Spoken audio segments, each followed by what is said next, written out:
In the previous video, we did the initial work for preparing our AI. In this video, we'll write out the script that controls the behavior. The code for the enemy AI class is reasonably long, so rather than type it out in front of you, I'm going to copy and paste it and then walk you through it. Let's first of all look at the variables inside the enemy AI class. The first is an array of game objects called roam points. The AI will walk randomly between these points. Next, nav agent is a reference to the nav mesh agent component that's on this game object. Pause time is how long the object will wait after reaching a destination. Next, we define an enumeration called state. There are two different values of the state. We are either roaming or we are attacking the player. We then keep this information inside a variable called _state. We then define a property called state that overrides the setter, such that every time we modify the state variable, we call a function called enterState, passing in the old state and the new state. We also have a coroutine variable that represents the current state. Every frame, this coroutine will run, performing whatever behavior is necessary for the current state. Let's now look at the enterState function. We saw before that it takes two parameters, the old state and the new state. The first thing that it does is it cancels the current state coroutine. If one is currently running, it's stopped. Next, it logs that it is changing the state from the old state to the new state. Then, depending on what the new state is, that is, if it's roaming or if it's attacking the player, it will start a new coroutine based on what the state is. For example, if the state becomes state.roaming, a new coroutine is started using the runRoaming function. But if it's attacking the player, a new coroutine is created using the runAttacking function. If it's neither of these, somehow, then an exception will be thrown. Let's look at the runRoaming function. RunRoaming is a coroutine that will run every frame. First of all, it will tell the nav agent to resume walking if it has been stopped. The reason why we do this is when an object is made inactive in Unity, all coroutines and all navigation agents are stopped. So by calling resume, we ensure that it continues walking. Next, we figure out a new destination to roam to.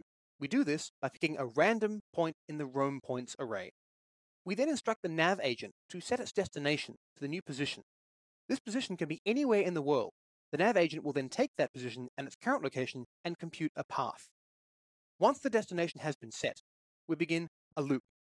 First of all, we check to see if the nav agent is on a navigation mesh.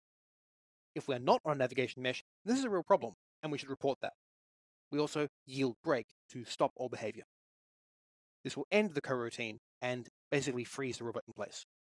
Next, we check to see whether or not we have now received our destination. We do this by first of all checking to see if the navagent.pathPending property is true.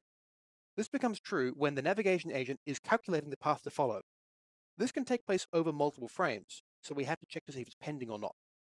Next, we check to see how far the navigation agent has to go. If this is less than or equal to the navigation agent's stopping distance, and either the navigation agent has no path or it has stopped, then we have reached our destination and we break the loop. We stop looping here. Otherwise, we say yield return null. This means wait one frame and then begin the loop again. Doing this allows the navigation agent to continue moving. So while this loop is running, the navigation agent is following the path that is calculated until this whole condition becomes true, at which point we have decided that we have reached our destination and stop looping. We then wait. We keep track of time since we began pausing, and while this variable is less than our pause time, we increment that by time.delta and then wait a frame. Another way to do this would be to yield return a new wait for seconds. However, by doing this, we're able to add some more behavior in a later video that will allow us to check to see if we can see the player while we're waiting. Finally, the loop loops, for as long as state is state.roaming. The whole behavior of this is that we will pick a new destination, wait for us to arrive at that destination, pause for a certain amount of time, and then repeat. The next state is runAttacking. We'll be implementing runAttacking in a later video, so for now, its state simply changes to roaming and then stops. Finally, the onEnable function is responsible for starting the process. In other scripts, we use the start or the await functions. However, we use onEnable here because we want the AI to resume operation when the object is re-enabled. When an object is made disabled, all coroutines are stopped. OnEnable is called both the very first time an object becomes enabled and all subsequent times an object becomes re-enabled. This makes onEnable a useful tool for our purposes. We'll say roam points is the array of all game objects that have the tag roaming point. We'll define the roaming point tag in a moment. We also set nav agent to be a reference to the nav mesh agent component that's on this object. Finally, we kick off the whole behavior by saying state equals state.roaming. Doing this will mean that enter state is called.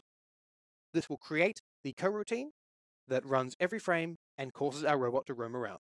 Let's save our work, and we'll return to Unity. We'll need to define some roaming points for this to work. So I'll go GameObject, create empty.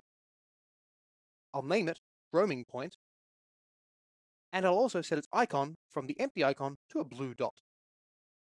I'll change the tag to roaming point, but that means I have to define it first.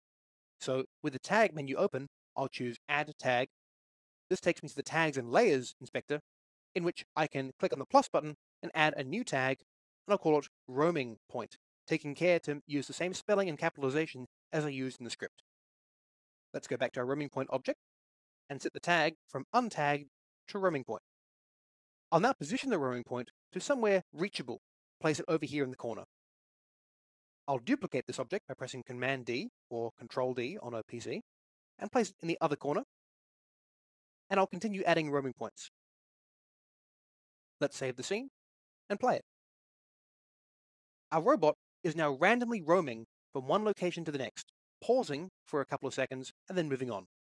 Importantly, when we destroy the robot by shooting it, fire, fire, fire, it's disabled and then respawns, and after it respawns, it continues to work.